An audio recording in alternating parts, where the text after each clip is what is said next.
Welcome, everyone. Choosing an Ayurveda school is a big deal because you're going to be spending your time and your resources, mostly your time. The time is the biggest investment that you'll make in a school. And so you want to make sure that you're choosing a school that's going to give you a springboard for a vibrant clinical practice for the whole of your career. And so I think choosing a school is and choosing a good school is a really important. It's really important to try to figure out how to see past the trendy, inspirational marketing to a school that will deliver high quality education in the field of Ayurveda, and specifically for the information that you'll need to thrive in a 20 to 40 year career, right? You might be using this for the rest of your career. You want to make sure that you have the solid foundation that's going to enable you to continue growing after you graduate, and also that you are pointed in the right direction towards what will actually allow you to live your dream and live your passion after graduation. So it's one thing to embark on a passionate Ayurveda career. Maybe you've fallen in love with some of Ayurveda's methods, and that you see how Ayurveda can help people, and it's inspired you, and it's wonderful.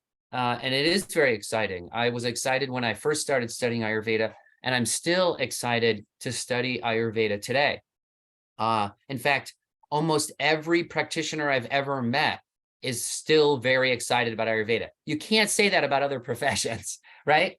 I know people who regret not studying Ayurveda, but I don't know anyone who regrets studying it.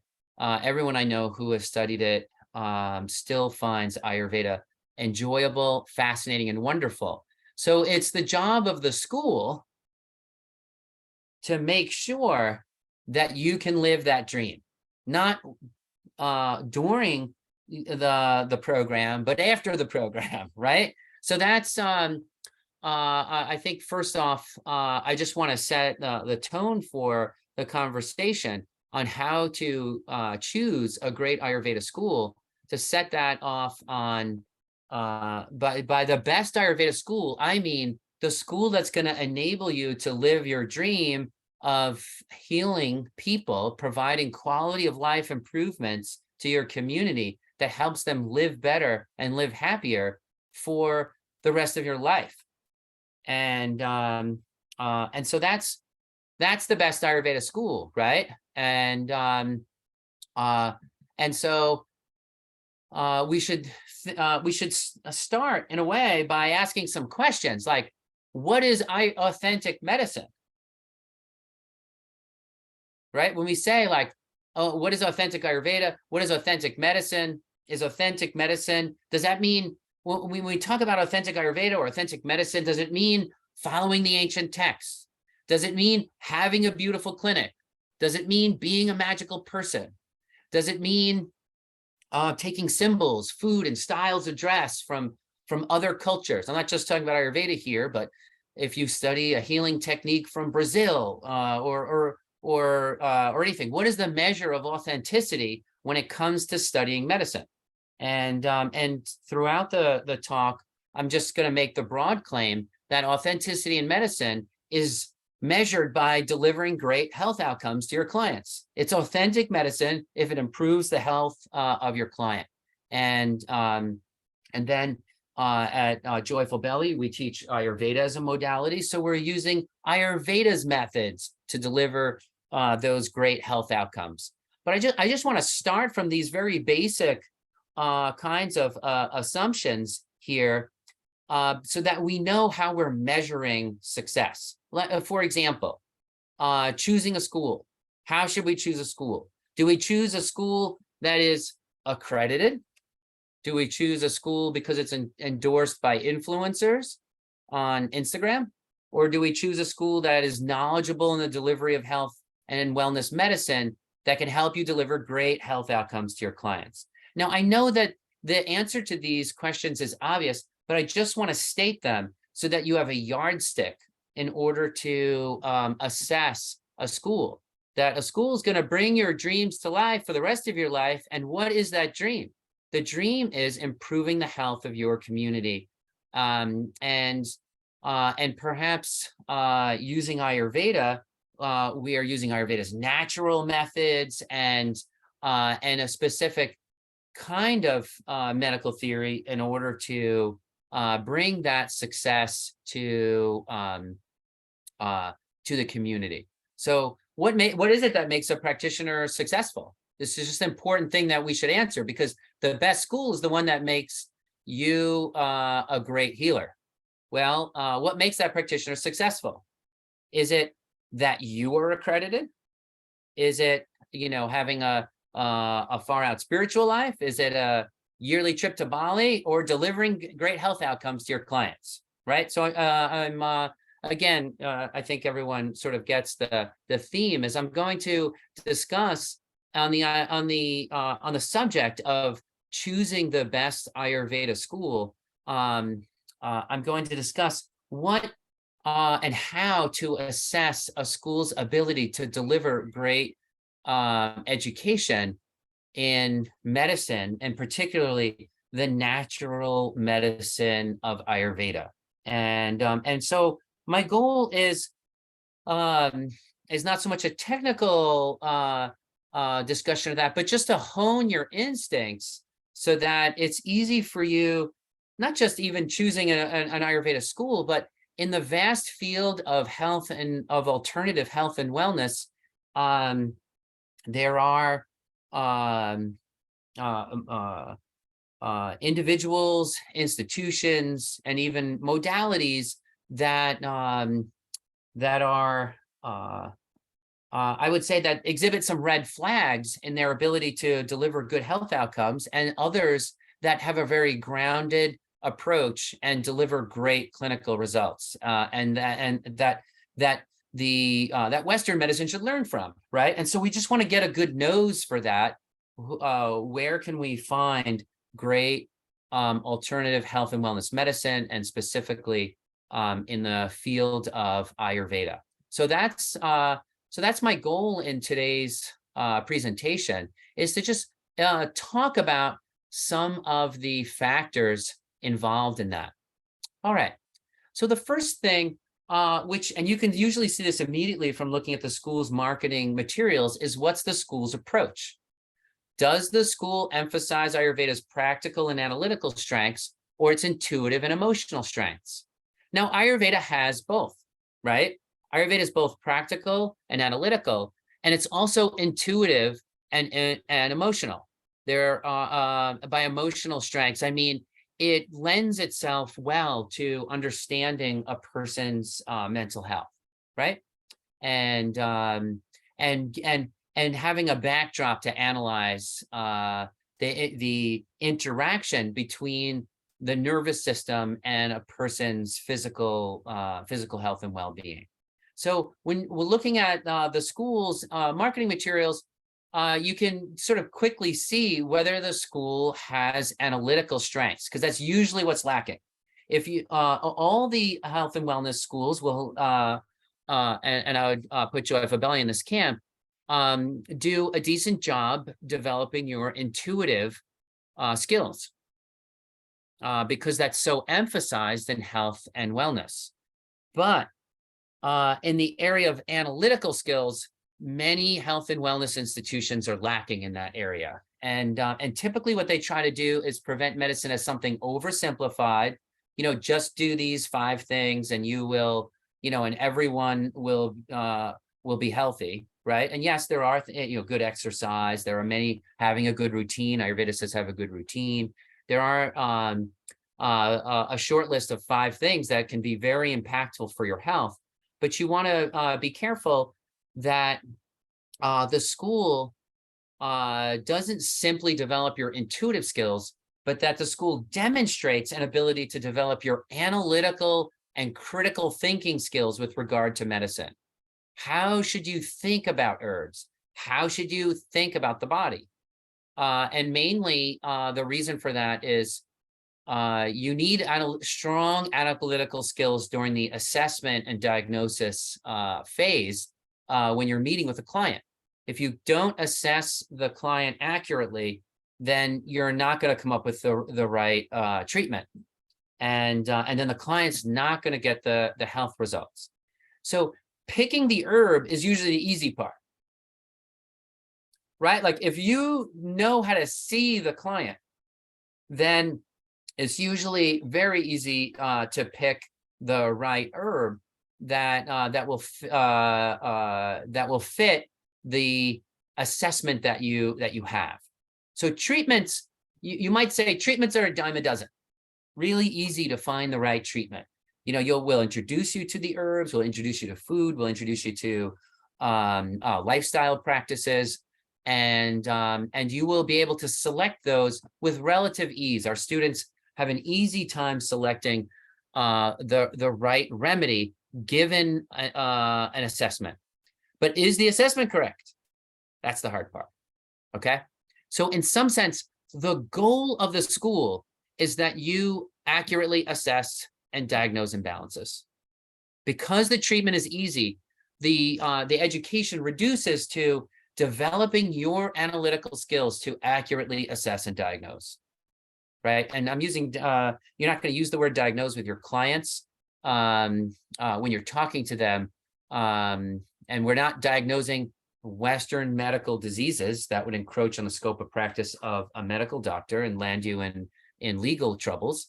But by diagnosis, I mean the Ayurvedic patterns of imbalance, using Ayurvedic terms. And so we need to get those right in order to reliably deliver and choose the right treatment. And so you want to see some indication on the school's webpage that they are going to help you develop analytical skills. So I can think of several schools where they're talking about, becoming a goddess, and this will be so inspirational, magical experience, girlfriends getting together, or things like that, and it can be a wonderful experience. But are they developing analytical skills that will allow you to accurately assess and imbalances and get it right? So a lot of times what you see on the surface and what's happening underneath is very different. For example, in thyroid issues, hypothyroid, you'll see clients have dry skin. But if you assess them as being dry, you'll aggravate the hypothyroid instead of heal it. And so, so most schools will show some degree of intuition, but I think it's the schools that demonstrate a commitment to developing your analytical strengths that is going to be the school that sets you apart. And so most students are very interested in the intuitive aspects of it, right? If they want the analytical skills, they go become a Western doctor, right? And so when they come to health and wellness, because they want the intuition, and intuition, of course, is wonderful thing to have, so long as the analytical skills aren't absent, right? And so that's what I would say that in the end, this would be, this is, I would say, is if there's one thing that's the most important thing I'll say today, it's probably that you want to have great analytical skills so that you can deliver great quality health outcomes, because that's what makes clinicians successful. I've seen many clinicians over the years as director of the Joyful Belly School, for over 15 years now. And the successful clinicians are the ones that are good at assessment. All right, great. So as much as students want to be intuitive and tap into ancient knowledge of Ayurveda and all these things, we always have to remember that our clients simply want to know that the treatments are reliable, that they make sense, that they improve the quality of life, that they can run after their grandchild, soothe their joint pain. They're not focused on the glamour of medicine. We love medicine. I love medicine. So I might be focused on how wonderful of medical theory is, but the clients are not focused on that. The clients are simply focused on quality of life improvements. So today, we're all here on the call. We can share our love of medicine with one another, because I'm going to just take a wild guess that everybody who's here right now, can wax poetic about how wonderful some of the discoveries that they have made on their health and wellness, professional health and wellness journey. And I love to talk about that with my colleagues, but my clients are less interested in that. And so, we have to know how to dovetail between our love of Ayurveda and the client's love of fixing their kneecap, right? Are the school, when you look at the school's marketing materials, do they suggest things like Ayurveda is miraculous or that it's based on common sense? Are they aimed at clinical precision? Does the school, when you look at the school's marketing materials, does the school demonstrate they know how to help you succeed as a clinician? Now any school can say that, oh yeah, I help you succeed as a clinician, right? But you can kind of just see it as you look around the website, if they are not really focused on your success, that they're more just focused on inspiring you. And inspiration is wonderful. They should inspire you. I'm not knocking inspiration. What I want to make sure is that the school isn't neglecting something important for you. Okay. So another thing that that I see very often is schools promoting Ayurveda as an exclusive luxury or passion project, rather than something grassroots that's for everybody.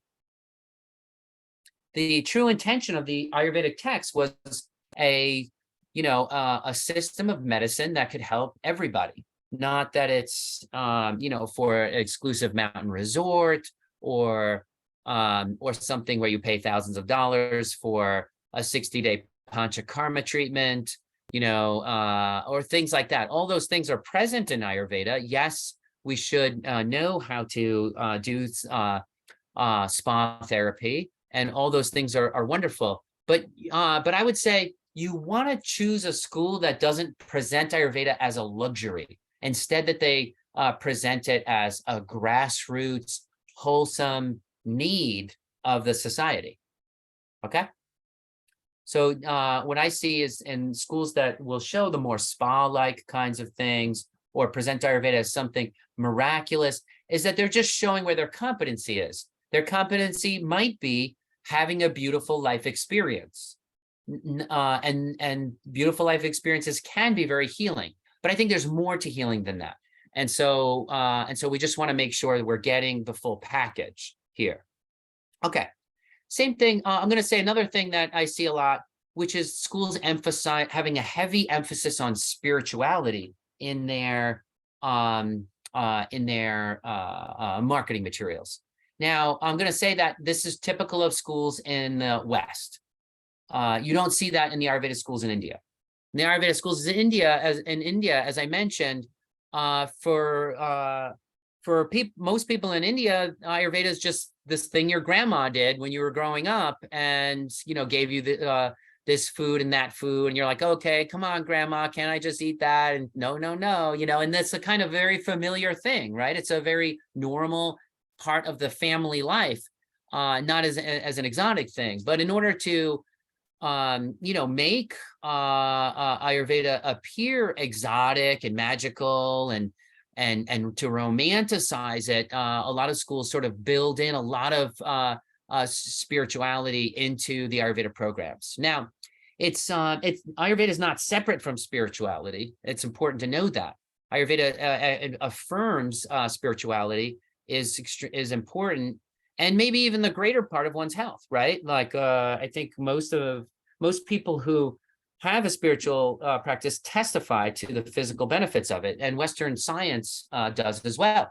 That spirituality and having a spiritual life is as important as exercise to long-term health, and Ayurveda certainly affirms that. But open up the classical texts. Just jump into them, Google a few of them. And what you'll see is that in the ancient texts do not describe many spiritual specific treatments. In other words, when you look up the chapter on heart diseases in Ayurveda, you don't see a lot of spiritual issues. Actually, maybe for heart, you'll see one or two. Just given the heart as an organ is, it has so much mind in it. But otherwise, you're not seeing that. You're seeing herbs, surgical techniques, and a holistic method of an analysis, cleansing techniques, all those other kinds of things. What the Ayurveda text does do is say, go learn spirituality somewhere, right? And why doesn't Ayurveda focus on that? Well, the reason why it doesn't focus on that is because you just can't be everything, right? If you were to take Joyful Belly's Ayurveda program and we tried to make you a spiritual expert and a physical body expert, you would graduate with just being underconfident in both areas, right? You're not going to get the skill you need to be a great clinician. So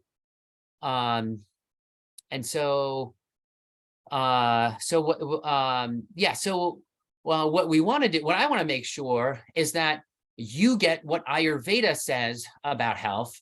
And then if you want to go study in an ashram somewhere and study a yoga spirituality for 3 or 4 years after you graduate from Ayurveda, then you may be an expert in both, right? But you're not going to do that in, you're not going to achieve that in a weekend workshop or even a 1 year or 2 year. There's no way to be a master of the body and of the soul in that time period. So we just want to make sure that you are awesome at what Ayurveda focuses on, which is physical health. And our school, and just like all Ayurveda schools, will include the psychological manifestation of disease, the relevancy of spirituality. We will teach you how to analyze the fit of spirituality with a particular disorder or imbalance in the body. But we're not going to be. But I don't think it's possible for a school to educate you to being an expert in both spirituality and physical health in a short time period. So, but what most of the what many schools will do is they will, because the ancient texts don't really have, the ancient Ayurveda texts don't really have anything spiritual in them, they usually teach yoga spirituality. Like they'll teach Yoga Sutras of Patanjali or transcendental meditation techniques and all that kind of thing. And I'm just going to say that if you want great yoga spirituality or transcendental meditation instruction, you should go to where they teach that instead of someone who's sort of trying to bundle it into Ayurveda. Also, I'll just say that usually the spiritual instruction in Ayurveda schools is repetitive for students who have any kind of yoga training. Even if you have 500-hour yoga training program, what you get from the Ayurveda spiritual training is pretty much a repeat on that. Again, because Ayurveda is not very specific in that area. So generally, I would say that the good schools take an approach that's very similar to the Indian Ayurveda schools, which is that they focus on the physical health and they give you the touch points to some of the spiritual background of Ayurveda and leave it at that. And that's what the Indian Ayurveda schools do. And most of the schools sort of resent what's happened in the West, which is an emphasis on the sort of magical and a move, which they see as a move away from clinical medicine and potentially even harmful to Ayurveda's reputation. So on this subject of intuition, spa-like images, and the miraculous, and with spirituality, I'm just going to say that all in all, I would say look for a school that focuses and can deliver excellent education on medicine and the physical body. And I guarantee you that all of the schools will give you the basics on psychological health and mental slash the interaction between mind and body. You will get that. Okay, great. So that sort of summarizes the issue of school approach and picking the school. And you'll establish your foundation in the physical body, and then maybe you'll go on to establish a foundation in mental health or spiritual health, right? Those are all three different things: physical body, mental health, and spiritual health. And it could take you, 6 or 7 years to master each one of those, or a lifetime to master each one of those, right? Okay, good. All right, let's talk about some ways to assess school competency. So, all right, the first thing I'm going to say, because people ask about it all the time, is on accreditation. There are associations that will offer accreditation to either practitioners or to schools. And here's what I'm going to say. None of them audit the school. None of those groups, not a single one of them, audit schools. And so it's nice to see a school posting, such and such, I'm a member school of such and such organization, things like that. It really doesn't mean anything. You can even look on the Joyful Belly website. We post organizing bodies that we are affiliated with. And I'm just going to say, in general, none of those organizations conduct audits. And so they are not actually providing any measure of competency. What does this mean? It means that you need to assess the competency of the school in a different way. Okay. Most of the accrediting bodies just check, like, for example, when we've applied to accrediting bodies, they'll say, well, what's in your curriculum and how many hours in each section of your curriculum? And then they're like, okay, yep, that's the right number of hours. And then they sign off on it, right? Well, you can see that same information online. Like, you can take a look and see the curriculum that we offer and all that of our courses. So that doesn't really quite establish competency of the school in terms of delivering education. Here's something, though, that does matter. Licensure by the state college board. You want to choose a school that has licensure by the state college board. Why? One, the state does audit the schools. The state's audited our school. And actually they loved our level of organization. They were pretty amazed by our level of organization at Joyful Belly, actually, for not being a 20,000 student university or something like that, right? We're well organized in the area of that, and so the school does audit us, and that I think is does say a lot. The state requires schools to operate according to best practices. There are stiff penalties if you don't operate according to your stated policies. Licensed schools have to be bonded or provide financial assurance that guarantees students' financial investments. And just in general, they require the school to be organized enough to have all the policies in place that students need, like late policies and grading policies and all that kind of stuff have to be disclosed. Whereas schools that don't have licensure by the state board, often that is very mysterious to the student, and the student doesn't have access to school policy until after school begins. And so I would say that if you're looking for a quality school, choose a school that has done the hard work necessary to earn a license from a state college board. Now, a lot of schools try to avoid that level of scrutiny and seek exemption. And they do that by either pretending to be a religious institution or moving to a state where licensure is not required, like Montana. So what they'll do is they'll say, oh, we're not a school, we're a church, right? And they will, whether it's by church, I don't mean Christian church, but I mean a religious institution of any kind of denomination, whether, a temple or whatever, even yoga religious institution, anything, Native American religious institutions.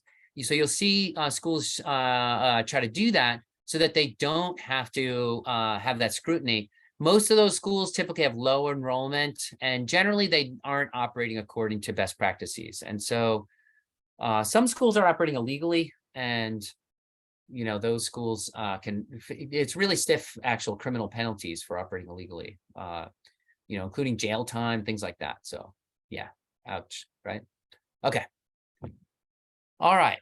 So, okay. So assessing competency for the school, accreditation, doesn't really show that much. Licensure by the state, I think that does give a lot of assurance regarding competency. I'd also say programs length, and people are always trying to oversimplify health and wellness, but the body is vast, right? The body is very intricate. The body is very vast. It's not a quick study.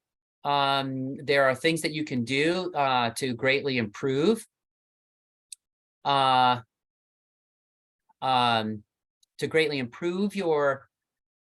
health. But as far as being comprehensive and being able to feel difficult situations, I think that you would be wise to avoid schools that oversimplify health. So what's the typical situation?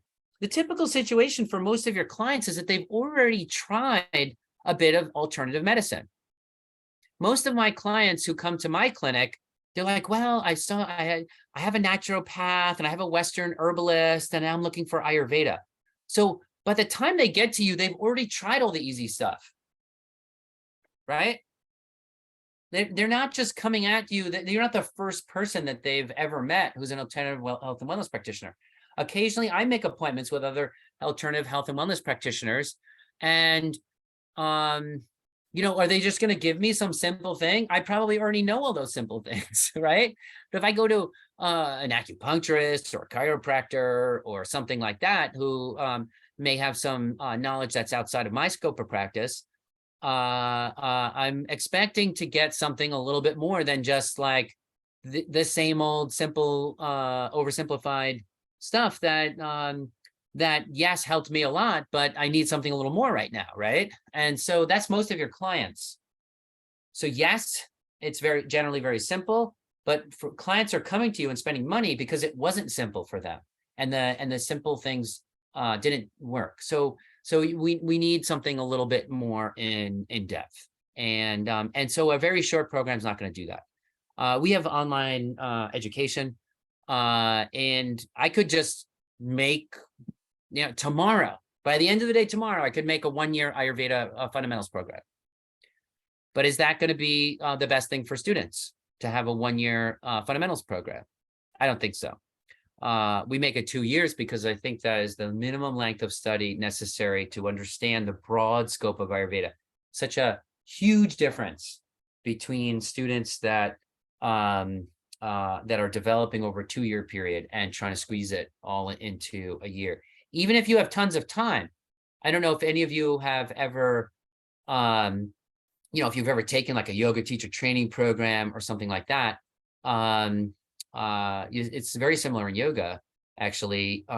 You could study night and day, 24 hours a day for a year, and it just takes time. Like, you have to experience it in your body. You have to, it's just not, these aren't quick studies, right?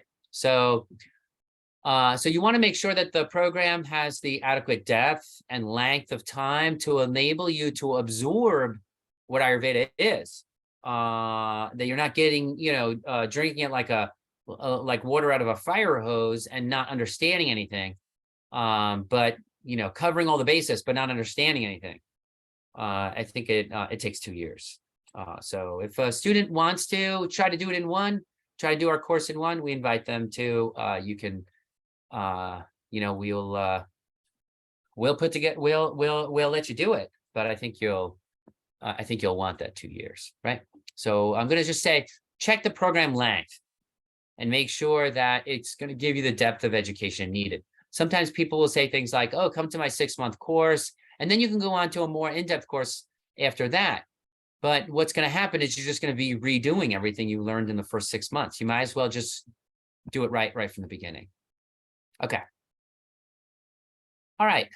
So school competency. We discussed accreditation versus state licensure, program length. Also, I would say take a look at the academic skills of the school's founder, directors, or whoever's running the school. What are their academic skills? I think that is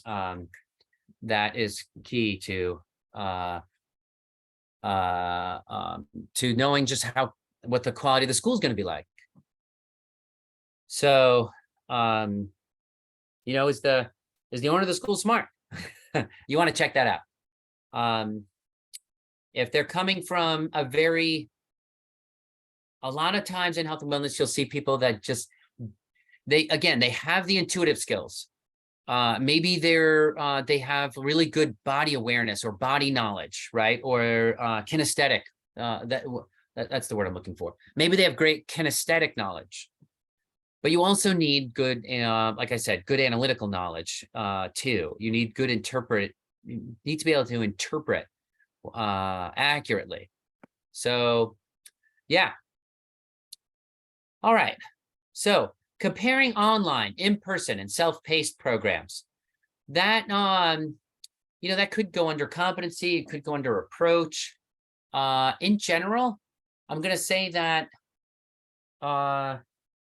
that the delivery of education is not as much of a measure of success as the competency of the teacher or presenter. So in general, I think that education is moving towards more and more use of multimedia, and that use of multimedia, as with the Joyful Belly program, has many advantages in terms of retention of knowledge, access to the knowledge, than you would get in a school that doesn't understand or use multimedia. I mean, we designed the Joyful Belly School 15 years ago as an online school because it offered opportunities to improve education and make it more accessible for a lower cost, right? And you see traditional classroom settings, kindergarten, first grade, second grade, third grade rooms, all sort of bringing that in. In-person training is just a bit of a paradox, because I did my training in person, and I just remember, days where I was like sitting in the 5th row, and so I was about 40 feet away from the client, who was sitting in a chair next to the teacher, and the teacher was like, okay, show me your tongue. And like, I could tell the client had a tongue, but I couldn't really see anything more than that from my vantage point.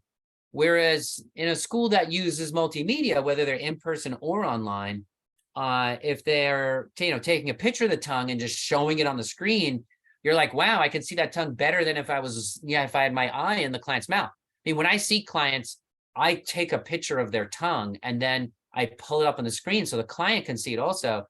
But even just for myself, like, I can examine the tongue without the client having to hold their mouth open. I can zoom in on something and see it better than I could with my unaided eye, and all of that. So I would just say that schools that offer mixed media presentations are going to give you a richer experience. And I would also say that you want to choose a school that has a strong experiential component. One of the things that our students do in our courses is they participate in active research. So let's look here. You can see, I think currently we have over 100 food experiments, and these are studies that we've done in student groups. Like, we'll ask the whole class to eat avocado for 3 days as part of their experiential education. and then we track their experiences. One, they are tracking their experiences and learning about their body through it. You can see here that it's, if you go through these, each of these horizontal bars are like 5 or 6 different things that you're assessing. 1, 2, 3, 4, 5, 6, 7, 8, 9, 10. So in a single 3-day clinical trial where you're doing your body awareness experiential lab work, you will be recording like 60 data points of how food's affecting you, and then you will get the subtlety of food from that. It's awesome. We can look at things like hydration, urine frequency, and cracks on the tongue, and nervous system, looking at things like muscle tension, energy levels, anxiety levels, the stillness of your tongue, in digestion, gas and bloating, digestion speed, appetite and hunger, and so forth and so forth.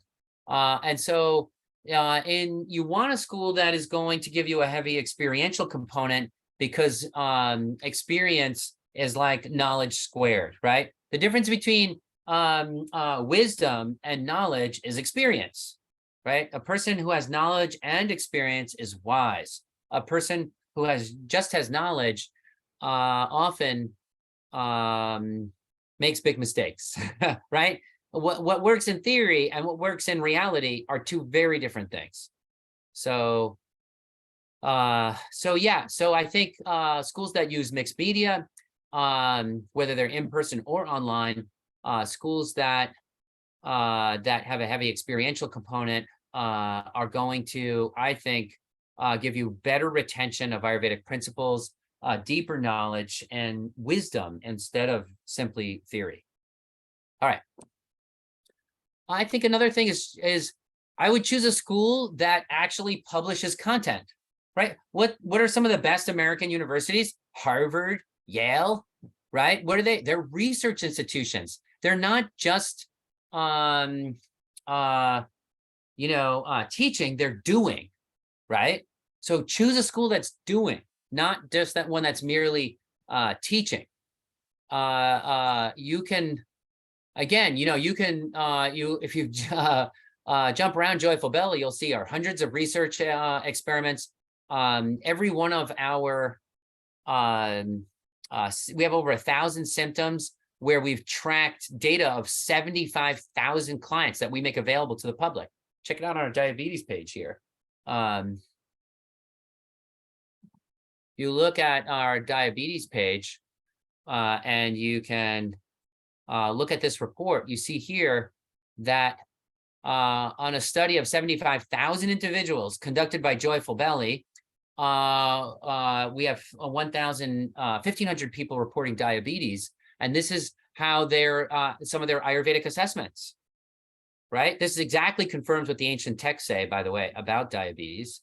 You can look here that it's toxicity, kapha, sweet, salty, and also accords with Western medicine for that matter. And you could see interaction rates. Like, what are the statistics of people who have diabetes and cardiac insufficiency, right? We can look up and see statistics of groups that have both of those together. And so not only are you getting on the when you enroll in Joyful Belly, are you getting thousands of articles, and your education is based on thousands of articles of content that we've written on most herbs, most symptoms, as well as every ingredient, and thousands of recipes as well. You're just getting a school that's committed not simply to teaching, but to doing. Joyful Belly is as one of the most impactful schools on the whole Ayurveda profession, the impact of our school is not just limited to domestic Ayurveda education, but just globally. We've made many discoveries through our research and things like that. So we have a deeper, I think, we can teach at a deeper level because we're doing that. And I think you want to find a school that is able to operate at that level, because, well, that's pretty awesome. Okay, So another thing that's really important, look and see if the school is client-centered. What is the school really about, right? Is Joyful Belly really about Ayurveda? Is that my ultimate concern, Ayurveda? No. My ultimate concern is the client. My ultimate concern is the health of my client.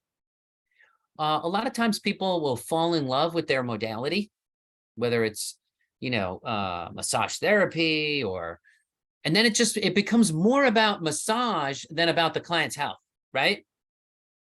And I think it's really important that we don't put the horse before the cart or the cart before the horse, right? What we want is never to lose focus on what's most important: the person, humanity, health. This is what our mission is, right? Our mission is make people whole and well and happy and healthy. That's what our mission is. That's what we're about. That's what we ultimately love. I love Ayurveda because it is one of the best tools to bring that happiness and wholeness to clients. But you can see when the school forgets that, and then they become about Ayurveda instead of about the client. And they will start talking in,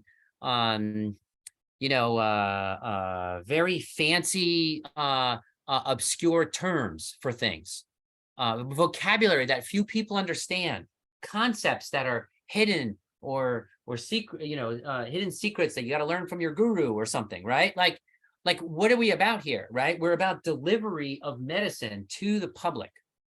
And so you want a school, of course, that understands things at a very deep level, but never forgets what they're about. That is the Ayurveda school packaged only for people who do yoga, only for vegetarians, only for people who, Jyotish, to do Indian astrology, or who know those language and terms of that? Or are they focused on presenting Ayurveda using simple terms everyone can understand? Look at the content that the school uses.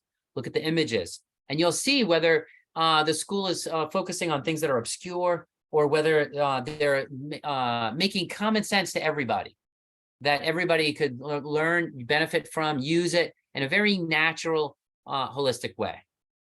Not that the school feels exclusive or otherworldly or anything like that. One of the things that graduates really want to look at is how comfortable will established professionals feel referring people to you, to your future clinical practice, right? Is a policymaker in your town, the local mayor of your town, gonna feel confident saying, "Oh yeah, I know this that Ayurveda practitioner can really help you out."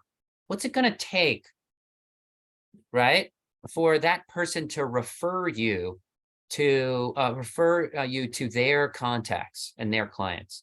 What about other professionals? So professionals refer their clients to my practice all the time. And I think they refer to many other Ayurveda practitioners' practices also, but they don't refer to just anyone. And what makes the difference? I think a lot of it has to do with how practitioners present themselves.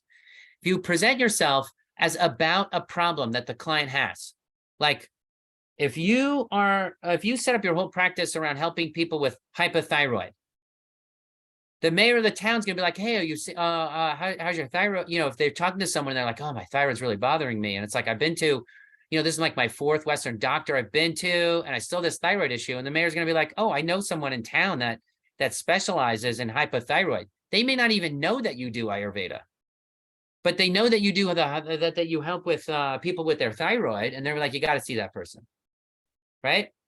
What are you about? Are you about fixing the client's problem? Are you about the healing modality that you love?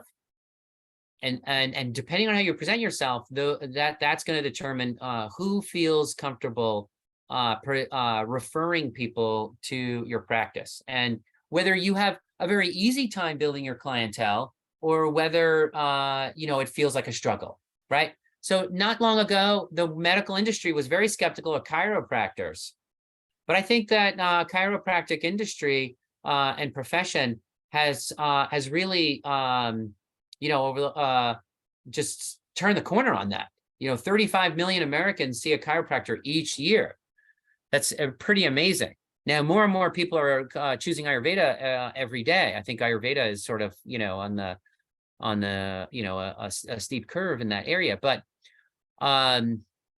it's important, especially as the profession grows, that we know what we're about. We're about the client, and that we're engaged in helping people solve their problems. And then people will very much want to refer clients to you. Okay, so that's a bit on let's see, where was I here? That is, oh, there we go. That is a bit on whether the school is client-centered or not. Sometimes you'll get schools that are just all about the ancient classical texts, right? Where they're just totally focused on tradition. And tradition's great, but when the person wrote that ancient clinical text, it was innovative and new at that time. And Ayurveda is still growing. So there are tons of Indian Ayurvedic universities that are conducting research, just like Joyful Belly is conducting research, and that's what we need to model. We're not just going backwards, but we're also going forwards, both. Okay, we're not. We're looking at continuous improvement. Okay. All right. What is the teacher-student relationship? That's another area that you want to assess when you're choosing an Ayurveda school. Are the teachers new every week? So I've seen schools that they bring in a new celebrity teacher every week. And so whether online or in person, they're flying people in or having them come in on a Zoom call. Is that what's best for students? Of course, it's exciting to meet, a celebrity teacher. But is that, how invested are those teachers in the student? How invested are they in the curriculum? How invested is the celebrity Ayurveda practitioner in teaching? Are they a teacher, or are they, are celebrities always the best teachers? I don't know, but I think that it's fine to have celebrity teachers come in occasionally, but I would say you want a program that there are teachers that are committed to you, who know your name. I know the name of all of those students at Joyful Belly, and I've interacted with them, and I think that's really important. So what about teacher training? Again, as in Ayurveda, it's not only that you are learning from the teacher, but your clients are going to be learning from you. You're going to be a teacher. So your teachers have to be really great teachers to not only teach the material, but teach you how to teach. So ask the school, what's your teacher training program like? Most schools will say they don't have one. But you want to choose a school that is actively committed to training their teachers. Our teachers are trained in active learning techniques, in the different kinds of intelligence that people have, learning styles. We teach them how to teach medicine. We teach them the art of engaging with students, multiple levels, how to do breakout groups and all kinds of things. We're always improving our teacher skill, not just in knowledge of Ayurveda, but in pedagogy, the art of teaching itself. So that when I pick a teacher, I don't just pick a teacher based on how well they know Ayurveda. I pick a teacher that is also a great teacher. Now, studies show that a junior professor who's a great teacher delivers much higher educational outcomes than a senior professor that is a bad teacher. In any case, we are, committed to finding great teachers for you, not just people who know Ayurveda. Okay. Teaching format and tools. Oh, you can always ask that. Is it, and what you want is a variety. You want live time with the teacher. You want some pre-recorded presentations, right? A school who does a pre-recorded presentation is investing heavily in that presentation. And then you have the live teacher coming in, supporting it, making it a living knowledge. Okay. How much student feedback does the school give? Does the school grade assignments? It's a simple question to ask. But for some schools don't even have assignments. Other schools give assignments, but don't grade it at all and offer no feedback at all. What's the grader to student ratio? What about student support? Does the school offer any support? So in our program, we generally have a grader for every 20 students. And then the teacher meets with those students live 3 times a week. In addition to that, we have homework study sessions. And we also have a learning center where students can get additional support.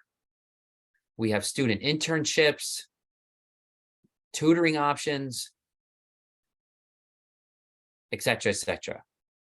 My background, my university degree is in computers and mathematics from Harvard University. I take academics seriously. I want to know that every student that graduates from this program is worthy of a Harvard education. That our students are excellent and that they have the support they need. What about alumni support? Is there an alumni community? How are you going to get in touch with your peers? Here's where I think online schools have a real advantage there, because everyone is already interacting online. So our alumni community groups are very lively and active. Students are getting together weekly phone calls after monthly phone calls after graduation, where they're reviewing case studies, things like that. How does the school support the success of alumni after graduating? So in our programs, we will, it's not only that we teach you how to develop a marketing plan, you have to develop your marketing plan to graduate. And you also have to develop your clinic. We provide you with an online clinic. You develop that clinic. You develop all your marketing materials. You'll go out and do public presentations. You'll actually start charging clients for your sessions. And so on the day you graduate, it's not like you start your practice the day you graduate. The day you graduate, you just do what you were doing when you were in school, and you just keep doing that. There's no change. You can maybe charge more for your consultation, but you're already doing it. You're in practice. And we provide coaching on mission, and as you fill out your marketing plan, we grade it, review it, and I review many of those personally, just because I have a lot of experience in talking with many students, and those, including those who succeeded and many who failed, right, to succeed. And so I bring that experience when I'm grading your marketing plan. Okay. Does the course give you everything you need to practice, or do you need to purchase additional courses to get your certification? I've seen this with schools where they're like, oh, take this program and it's a health counselor certification, and then you finish the program and you realize that in order to actually get your certification, you have to sign up for another program, and you're like, oh, well, that's $15,000 instead of $7,000, right? And so just make sure you check that out, because I've seen schools do it. I think that some schools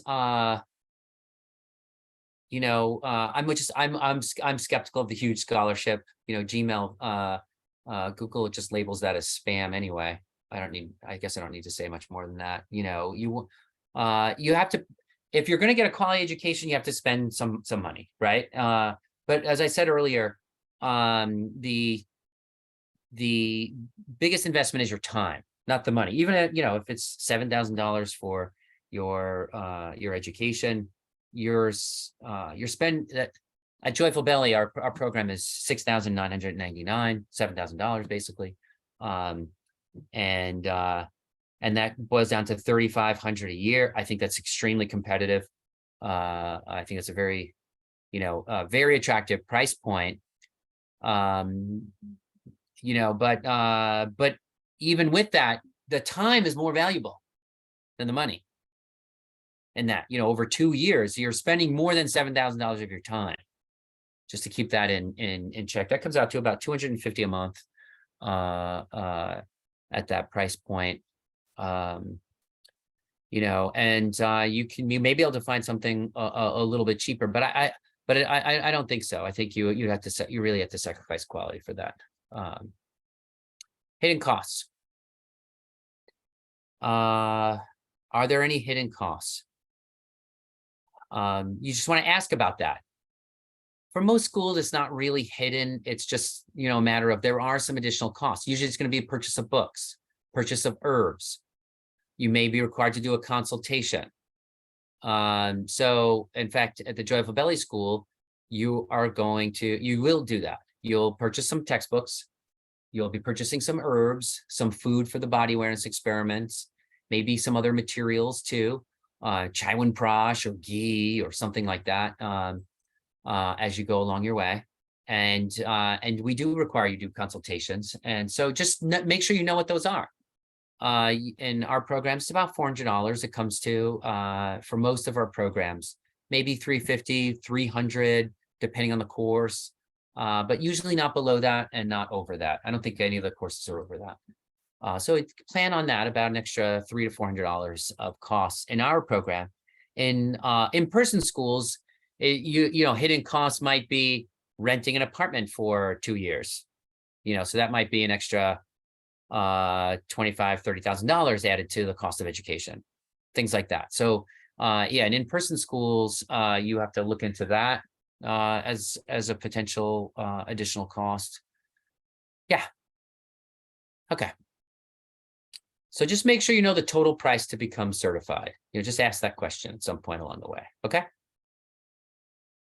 All right, good. This has been a presentation on a guide to choosing the best Ayurveda school. And as I started with, the best Ayurveda school is the one that is going to help you thrive, living your dream life for your whole career. That it's not just about the 2 years that you're studying. It is about your whole Ayurveda career.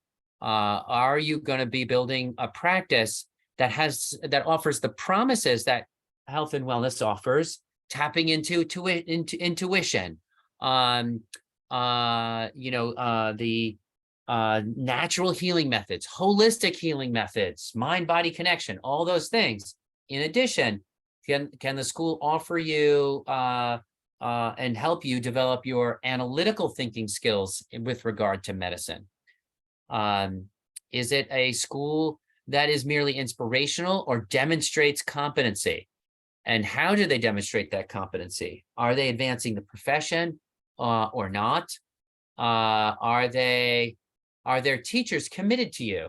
Or are they hired for street appeal, right? What are the teaching tools and formats, student support? Does the school use common sense language or make Ayurveda appear something exclusive? Does the school make Ayurveda appear like a luxury or a need for the public? All those things are factors that can go into your decision of which school to study at and which school will help you build a great community practice that will provide you with a lifestyle that you can thrive on, and help you to feel proud of your contribution to public health in your society. I think those are some of the main considerations. And one thing I'll say that is that you've already done a lot today just by showing up.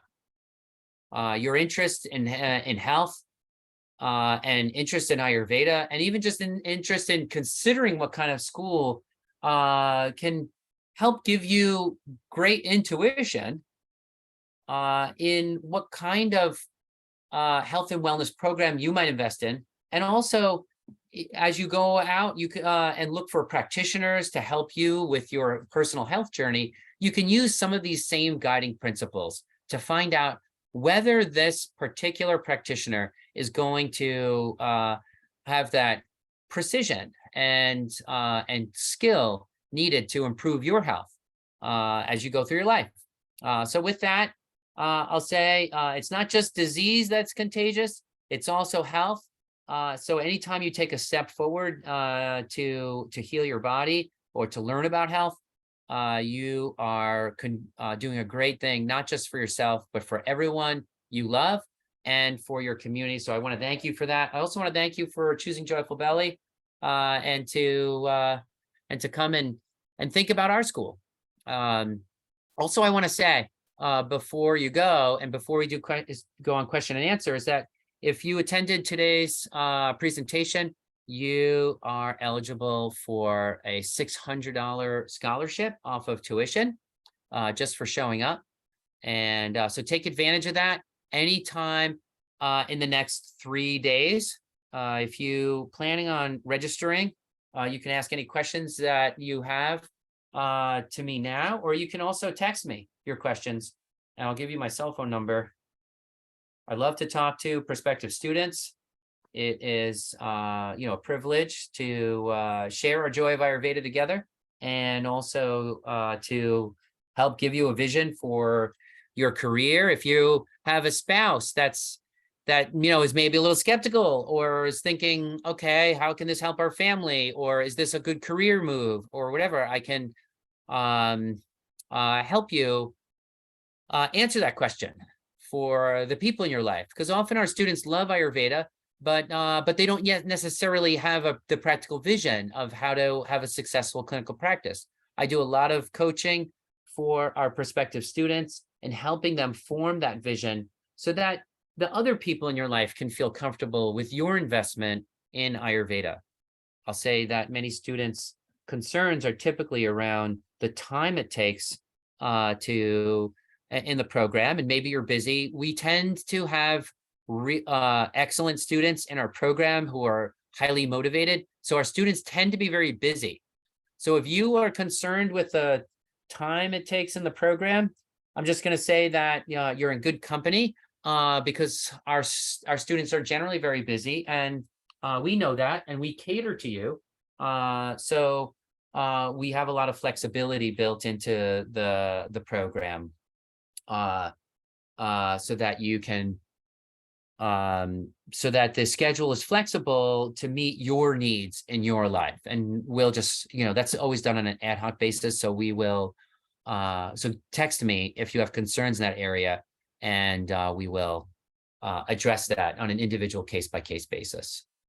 So that I see someone in the chat's asking me about the $600 scholarship. Yes, the $600 scholarship offer, we're extending that for the next new registrations in the next 3 days. So today is Tuesday, so that would be Wednesday, Thursday, Friday. By Friday end of day, and excuse me, midnight.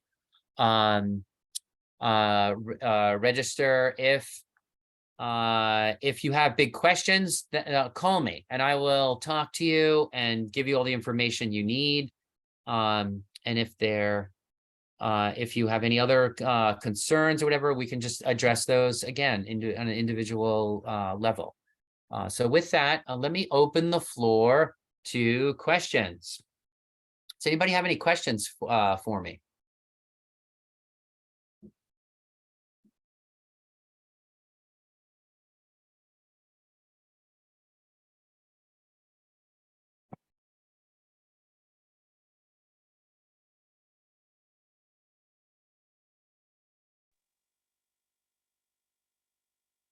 John, I Yes. saw the reading, suggested reading, and the recommended reading in the course. Um, and I am enrolled in the Master's in Digestion. So I'm just wondering if the recommended reading, if you highly recommend it, or if it's just to wait until later. Yeah. I would say that since you're if you're already registered, I would say do as much reading as you can before the first day of class.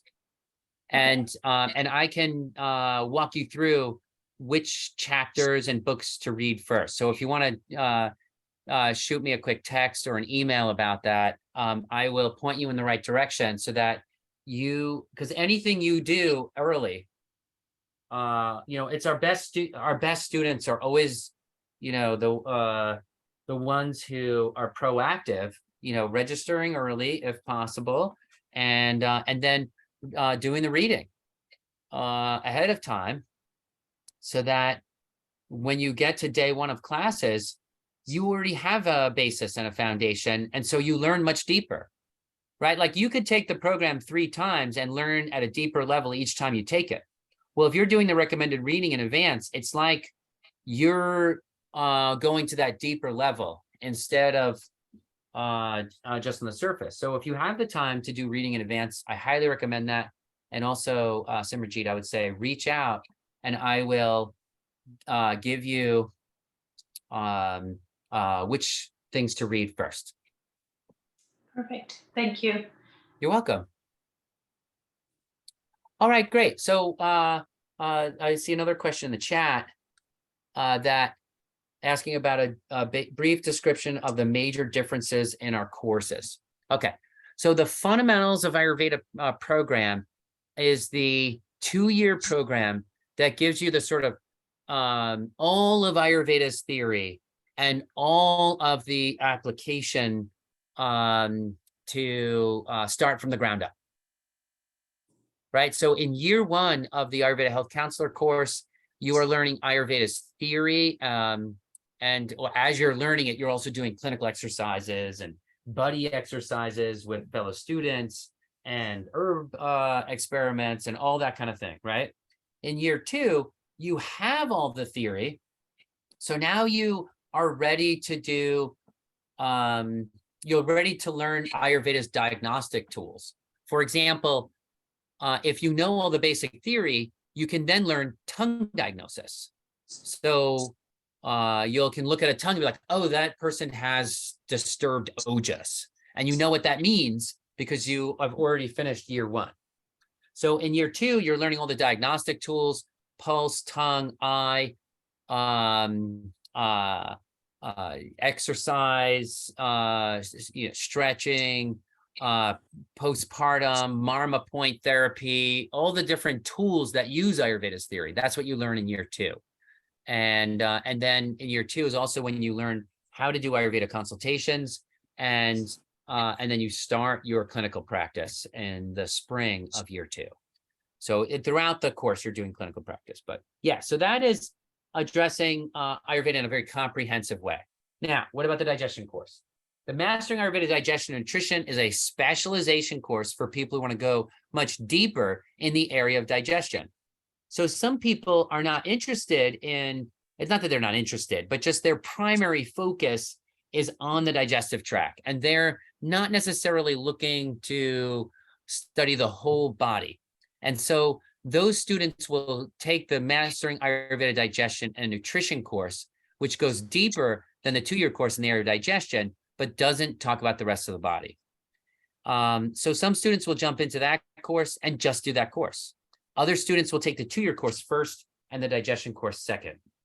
The Ayurveda Herbalist course is an advanced course for people who either already know some Ayurveda or who are doing continuing education.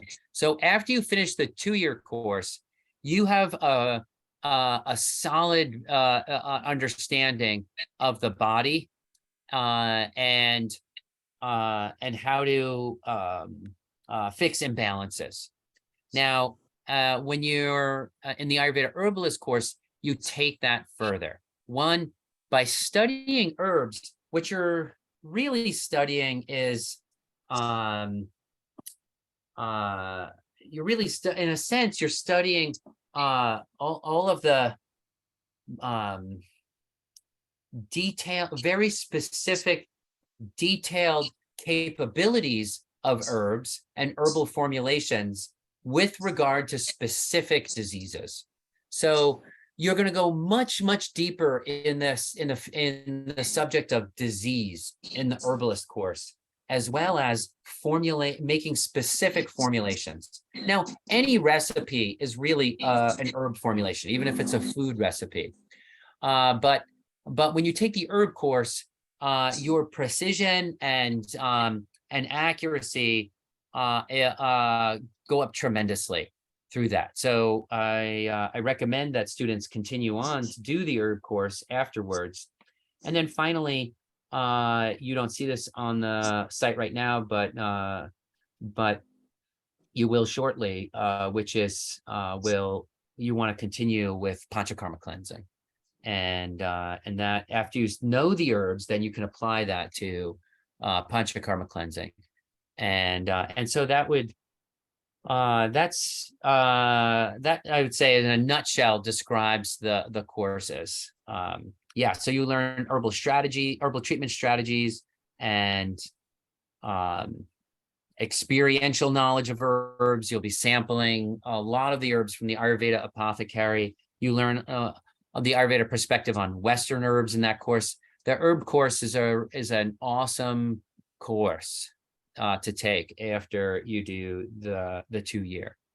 So hopefully that answers your question on the differences between our courses. Yeah, we have the 2-year course, the digestive course, and the herbalist course. Any other questions? John, could you explain a little bit more about the format of the clinical sessions, like how that actually works? Yes. Yeah, you will,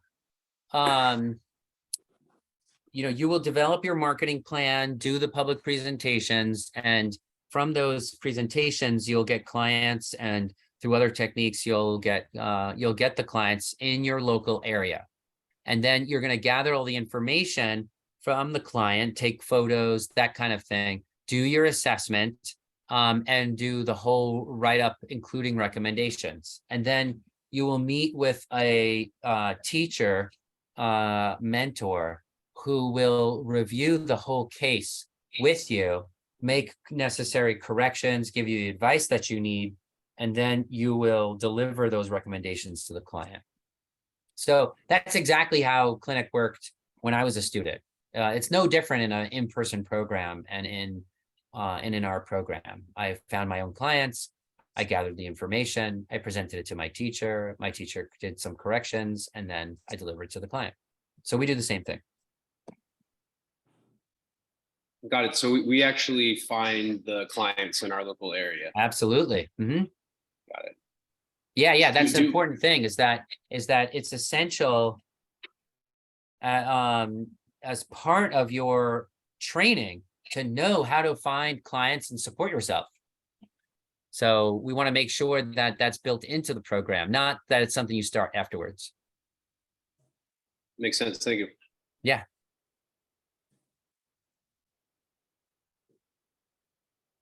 How else can I help?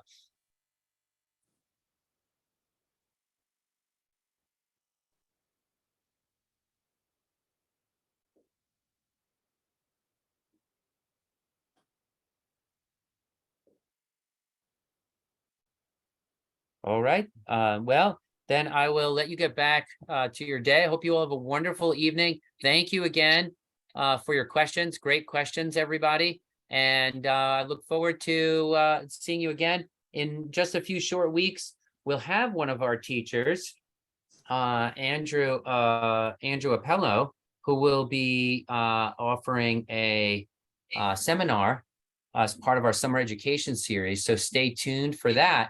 And I hope to see you in just a few short weeks. And in the meantime, Anyone who has any questions about our courses, feel free to text me and also call me, and I'm happy to go over any other questions or issues that you like to talk about.